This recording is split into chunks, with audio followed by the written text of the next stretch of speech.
Assalamualaikum warahmatullahi wabarakatuh.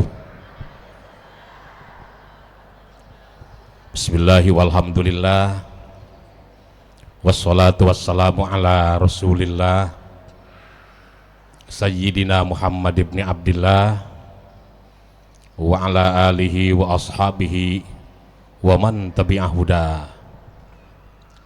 La haula wa la quwwata illa billah.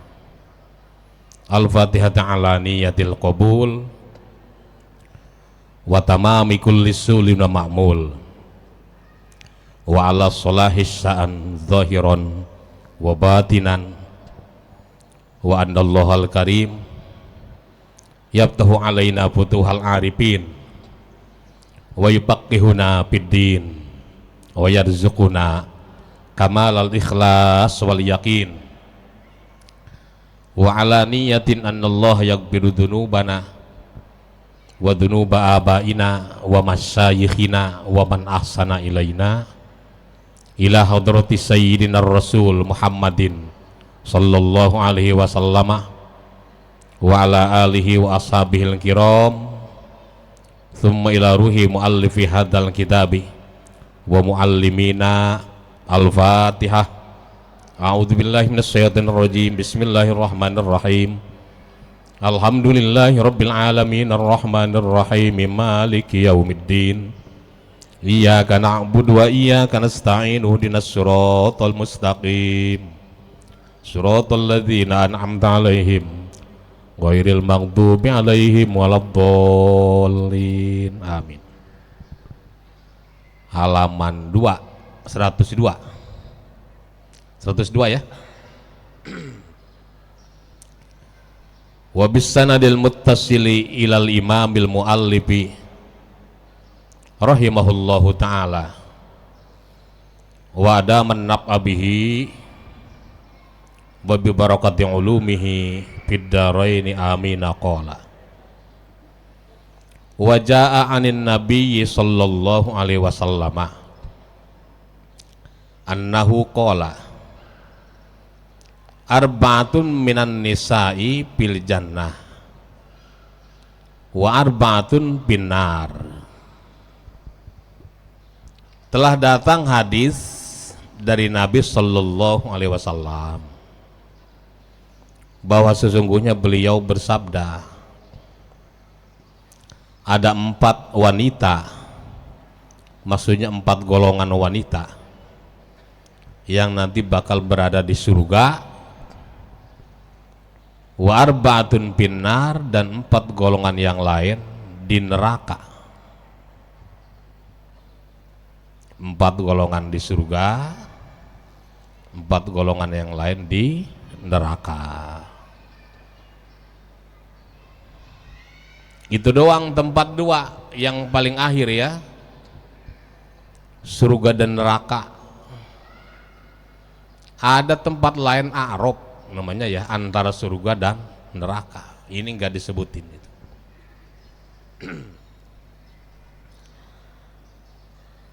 Wa dzakara sallallahu alaihi wasallam minal arba'atil lawati fil jannah. Kemudian beliau menyebutkan terhadap sebanyak 4 orang perempuan atau 4 golongan perempuan yang berada di surga dengan ciri-ciri atau kriteria dengan ciri-ciri atau kriteria mendatang nih. Pertama, imra'atun afifatun atau imra'atin afifatin, perempuan yang senantiasa menjaga diri. Jaga diri dari apa? Aikafatin anil haram, yakni perempuan yang menjaga diri atau mencegah dirinya dari terjatuh kepada hal yang haram. Ini nanti bakal di surga nih. Pokoknya semua yang haram dijauhin gitu kira-kira ya. Semua yang haram dijauhin kan udah jelas. Yang haram yang gimana? Al haram ma harramallah fi kitabih. Wal halal ma ahallallah fi kitabih. Yang haram itu adalah semua hal yang diharamkan dalam Al-Quran, dan yang halal itu adalah semua hal yang dihalalkan dalam Al-Quran. Untuk persoalan yang Quran nggak nyebutin halal haram, jangan dipaksain dimasukin ke salah satunya ya. Perkara yang oleh Quran tidak disebutkan halal haramnya, namanya wa ma sakata anhuma. Wa ma sakata anhu fahuwa mimma afa anhu. Persoalan yang Quran gak nyebutin halal haramnya itu nanti bakal jadi persoalan yang ma'fu anhu, yang dimaafin. Jadi nggak usah terlalu dalam dibahas kayak bab rokok gitu. Gimana hukum rokok? Ya udah, ada nggak di Quran hadisnya halal haramnya? Kalau nggak ada, nggak usah dalam-dalam ngebahasnya gitu loh ya. Gitu. Semua hal yang haram, al halal bayyinun wal haram bayyinun gitu. Haram nyata, halal juga nyata, jelas lah. Jelas sudah. Kecuali untuk hal yang disembunyikan. Kayak tukang ayam goreng Solo. Solo. Hah? Solo ya? Jualan dari tahun 73 ternyata dicampur minyak babi baru terus terang kemarin. Itu kan kita nggak tahu ya. Jadi kalau kita makan sebelum ini gimana hukumnya? Ya nggak masalah, kita nggak tahu kok, ya kan? Ternyata itu jualan goreng ayam atau ayam goreng minyaknya campur minyak babi. Dari tahun 73 ada yang empok-empok belum lahir nih, ada ya, tahun 73. Itu untuk sesuatu yang kita tidak tahu secara jelas. Kalau kemudian kita memakannya, ya hukumnya tidak apa-apa ya, karena asal dari segala persoalan adalah halal. Asal dari segala persoalan adalah halal atau boleh. Banyak MUI ini atau Kementerian Agama kadang-kadang mengeluarkan label halal, ya kan, untuk menegaskan bahwa itu halal. Kenapa enggak mengeluarkan label haram? Buat menegaskan bahwa itu haram loh. Nah, iya kan? Dijamin haram. Iya haram buat orang Islam, ya kan? Ya semua dijamin halal. Ternyata di belakangnya ada hal-hal yang ternyata haram tanpa diketahui oleh kita. Itu. Jadi asal dari segala persoalan sebenarnya boleh. Sehingga kalau kita tidak tahu halal haram tentang sesuatu, itikadkan bahwa itu halal. Baru akan menjadi haram setelah jelas dan nyata bahwa itu haram. Nah itu. Ya. Nah, jadi itu namanya usul fikih. Enak kalau tahu cara proses terbentuknya hukum tuh kayak gitu. Jadi untuk menentukan satu hukum tertentu itu memang mudah gitu, kalau tahu caranya. Perempuan yang bakal berada di surga adalah perempuan yang senantiasa menjaga diri dari semua yang haram, baik berupa perbuatan, berupa ucapan maupun apapun, sikap dan lain-lain.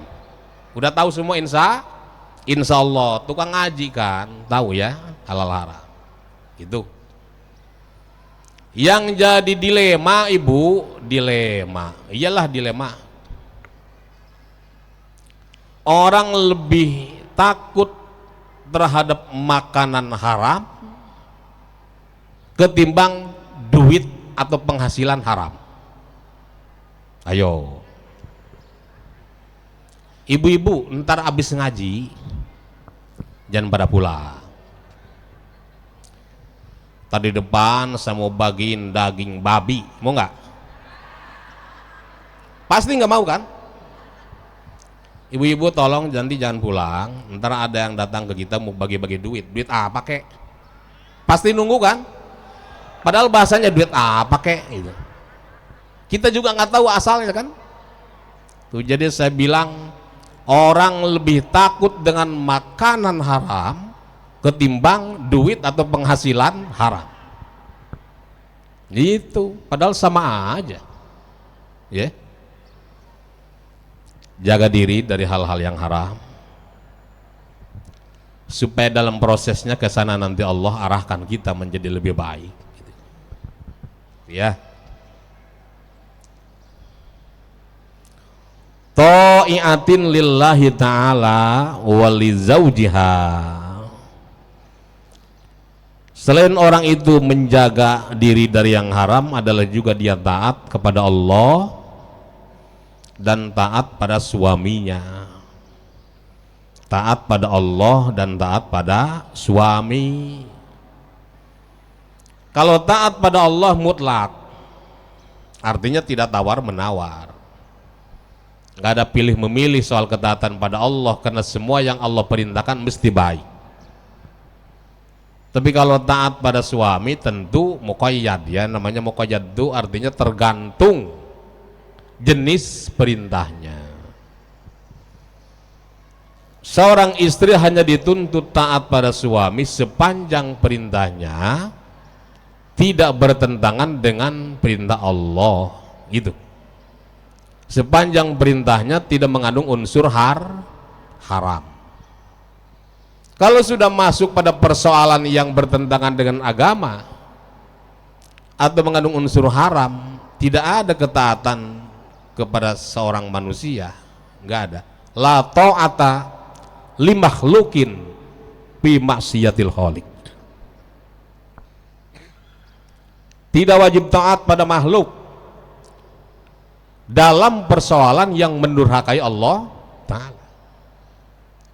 Jadi betul bahwa seorang istri harus taat pada suami, tapi tentu juga harus melihat apa jenis perintahnya, ya.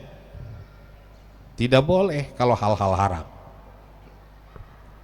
nggak boleh. Ini kita begudul Jan nih, senantiasa membahas tentang suami istri terus. Ada yang bilang ke saya, ngomongin bab ini muluan, emang isinya ini, mau ngomong apa saya? Emang isinya ini khusus dia mah. Kitab kaitan dengan hak dan kewajiban suami istri. Jadi kagak ngomong yang lain-lain, kalaupun ada yang lain mesti tambahan, gitu ya. Nah, sebegitu hebatnya laki-laki ditempatkan pada tempat yang sebegitu penting di mata perempuan. Di dalam gambaran penjelasan yang lalu-lalu, kalau seorang suami menginginkan melakukan sesuatu terhadap istrinya, walaupun sedang di atas unta, dia harus bersedia, ya kan? Tapi kalau menginginkannya itu pada saat istri sedang tidak boleh melakukannya, itu tetap haram hukumnya. Lagi head haram, ya. Lagi nipas haram. Ini kan perintah suami, iya, tapi melanggar aturan agama, nggak boleh. Walaupun perintah atau keinginan suami. Jadi muqayyad, nggak mutlak ya.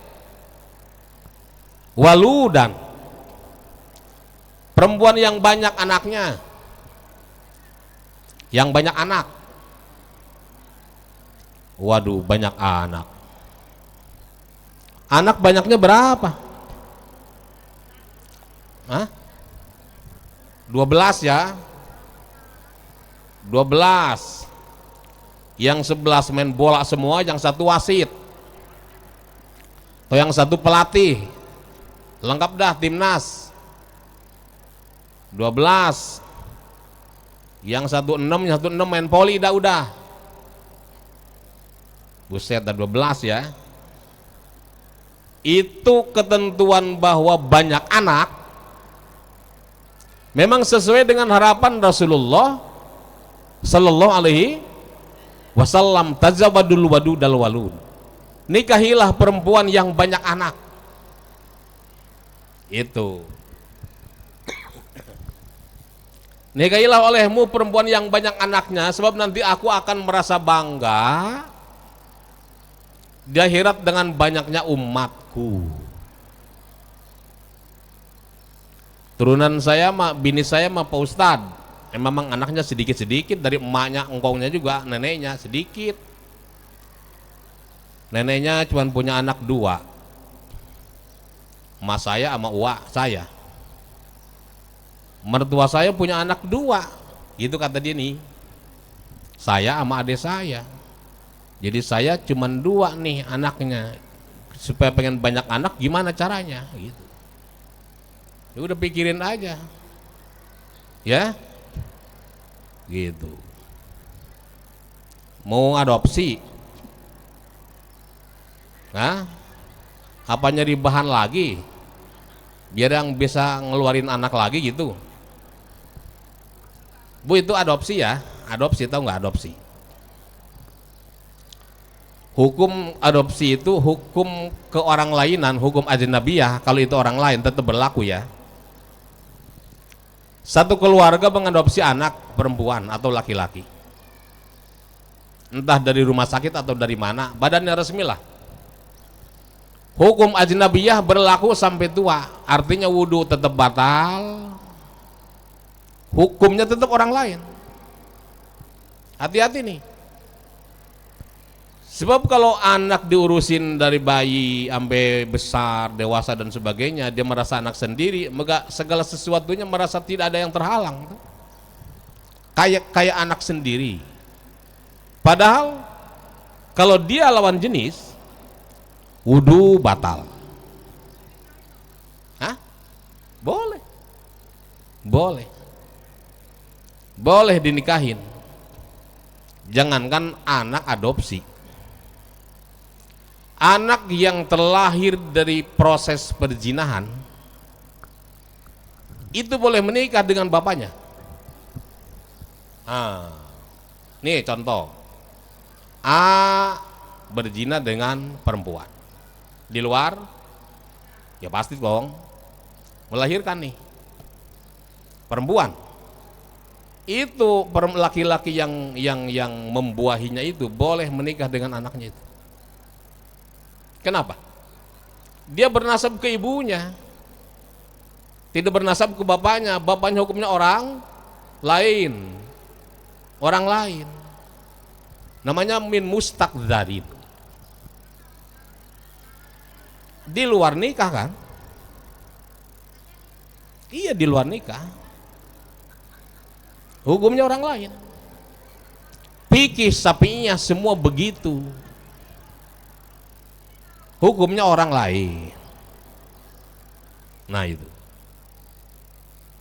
kenapa itu terjadinya pembuahan itu di luar nikah, namanya maniyun mustaqdzar, apalagi adopsi gitu.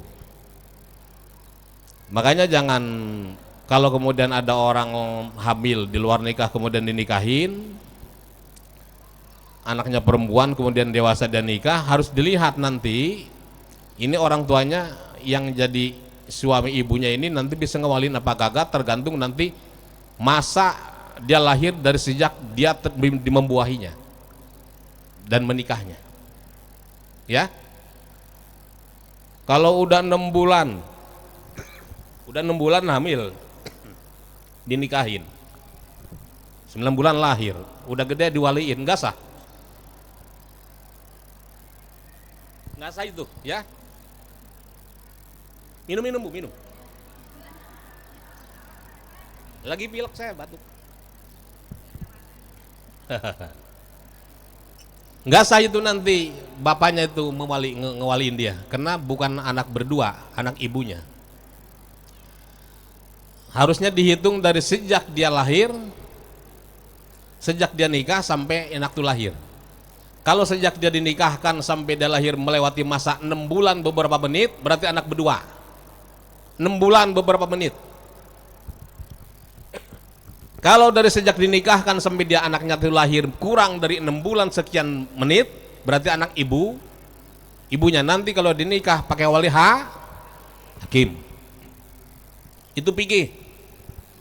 Yang jadi ganjalan sekarang tidak ada keberanian orang tua berterus terang kepada anaknya. Malu saya ngomongnya. Kenapa harus malu? Daripada dia memaksakan diri, akhirnya anaknya kawin nikahnya tidak sah, berzina terus juga kan? Kan tidak sah. Sian. Ya. Udah terus terang aja diajak bicara secara baik-baik, gitu ya.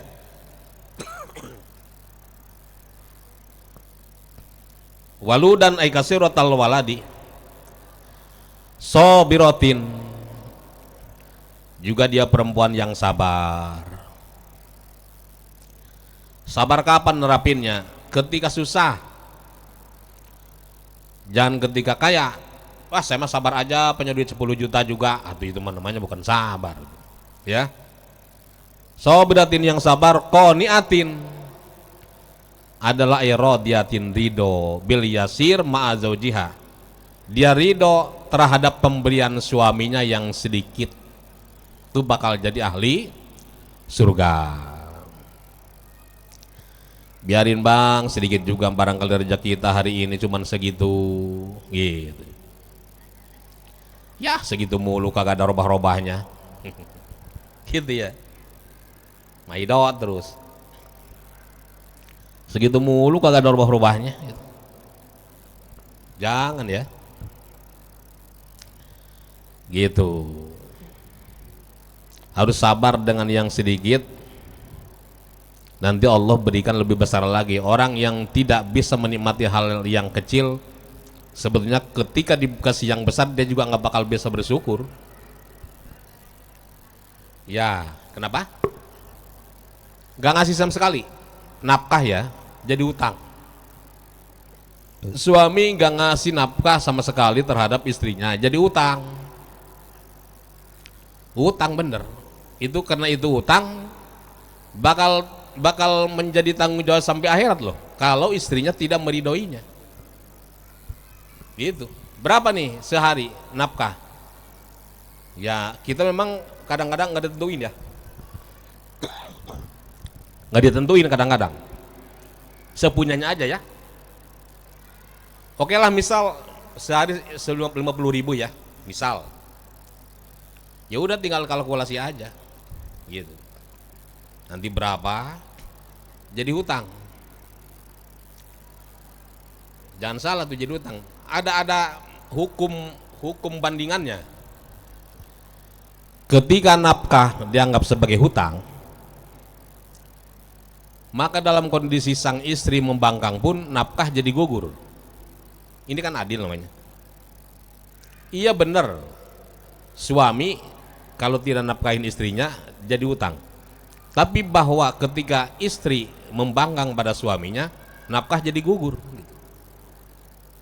Contoh, 2 hari nggak dikasih duit, dia minggat dah ke rumah orang tuanya tanpa bilang ke suami, kan membangkang namanya. Di satu sisi suami punya utang nafkah, di sisi lain istri melakukan sesuatu yang menggugurkan nafkah. Gimana coba? Nah itu, jadi adil agama mah, ya, adil agama mah. Tuh jadi. Kenapa? Oh iya, kan gini, nafkah itu hak istri. Kita tidak wajib menuntut hak, kita hanya wajib menyelesaikan kewajiban. Gitu loh ya. Kalau kewajiban harus ditunaikan, tapi kalau hak tidak wajib tunai.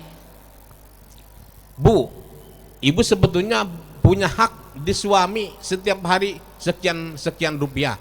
Oh biarin, nggak apa-apa saya mah, nggak apa-apa, nggak apa-apa. Ikan itu hak ibu kan. Jadi kita semua tidak wajib menuntut hak, hanya boleh saja. Yang wajib adalah menyelesaikan kewajiban, gitu. Itu. Tuh, jadi manakala kemudian istri ridho atas kekurangan nafkah dari suami, ya nggak ada masalah, akhirnya jadi ibadah tersendiri. Jadi sedekah istri ke suami, luar biasa itu, luar biasa. Jangan abang sayang, ada duit abang sayang, abang bokeh, abang ditendang, gitu, ya. Qala Sa'd bin Abi Waqqas radhiyallahu anhu, berkata Sa'ad bin Abi Waqqas radhiyallahu anhu, sami'tu Rasulullah sallallahu alaihi wasallam yaqulu, saya mendengar Rasulullah sallallahu alaihi wasallam bersabda, innal mar'ata idza lam taprah an zawjiha fi daikihi la'anahallahu ta'ala wa ghadiba 'alaiha wa la'anathal malaikatu ajma'un. Kata Rasulullah sallallahu alaihi wasallam, sesungguhnya seorang perempuan, maksudnya perempuan itu istri lah ya, istri, apabila dia tidak merasa bergembira dari apa yang diberikan oleh suaminya dalam keadaan sempit, nafkah nih dalam keadaan sempit, maka Allah melaknatinya dan membenci atasnya, serta semua para malaikat turut melaknati perempuan itu. Seneng-senengin aja dah, walaupun pura-pura, ya, depan laki, abang doang emang yang suka bikin seneng saya, gitu. Udah biarin pura-pura juga, ntar juga dia juga ngerasa ini kali ya. Namanya idkhalus surur. Idkhalus surur itu memasukkan rasa gembira di hati orang lain, walaupun pura-pura. Ibadah besar loh, idkhalus surur. Idkhalus surur namanya. Ada seorang ulama besar namanya Hatim Al-Asom. Hatim Al-Asom. Al-Asom itu dalam bahasa Arab terjemahnya budak, tuli. Al-Asom. Padahal dia ulama besar, wali. Kok dibilang atau dikatain budak? Jadi dia ngopi nih, ceritanya ngopi di warung kopi, nongkrong. Kok kopi satu, jangan diaduk gitu. Jangan diaduk ya. Berarti seneng manis dia, kasih dah tuh kopi, berkali-kali dia tuh mintanya, berkali-kali. Dia orang kayaknya budak nih, tukang warung gitu, itu terus dikasih kopi. Dalam proses dia lagi menikmati kopi, itu tukang warung mengeluarkan bunyi dari lantaran keluar angin, dalam kurung kentut. Gitu. Kita harus punya definisi Bu ya. Apa itu kentut? Kentut adalah proses keluarnya angin dari lubang pelepasan, baik berbunyi atau tidak, baik suaranya merdu atau tidak, hukumnya kentut. Harus punya definisi dong. Wah, pas dia ngeluarin angin merah mukanya, pasti dia malu nih ke saya. Pasti dia malu ke saya. Dia cari inisiatif gimana caranya biar dia kagak malu dan tetap serasa senang. Ceritanya mau bayar, berapa duit po? 5.000 Pak. Berapa? 5.000. Berapa? Biar keras dong ke saya mah, saya ini budak. Nah seneng lagi tuh perempuan, kelihatannya seneng lagi. Wah berarti kentut gue kagak kedengeran nih, gitu. Gitu ya. Ternyata pura-pura. Dari lantaran itulah dia terkenal atau dilakobi sebagai Hatim Al-Asom. Ini idkhalus surur pada orang lain luar biasa. Memasukkan rasa gembira pada hati orang lain, nanti Allah gembirakan kita. Apalagi terhadap seorang suami, biar gimana juga laki gue gitu ya Bu ya, harus tetap merasa gembira di hadapan suami. Jangan suka muji-muji suami orang depan suami sendiri. Kalau mau puji suami sendiri di depan orang lain. Iya dong. Bo, lagi saya mah po. Pakai ya. Gitu biar seneng lah. Dati hayain adalah juga perempuan yang memiliki rasa malu. Memiliki rasa malu. Wa in ghaba anha zawjuha hafidhat nafsaha wa malahu. Ketika suaminya tidak ada di hadapannya, tidak ada di depannya, tidak ada bersamanya, dia pelihara dirinya dan pelihara harta suaminya. Ini adalah tipikal perempuan yang oleh Rasulullah Sallallahu Alaihi Wasallam dinyatakan sebagai orang-orang yang nanti bakal masuk pada kelompok orang-orang penghuni surga, insya Allah. Ntar kita lanjutin ya. Demikian talim kita, mudah-mudahan bermanfaat. Wallahu a'lam bishawab. Wallahul muwaffiq ila aqwamit thoriq. Wassalamualaikum warahmatullahi wabarakatuh.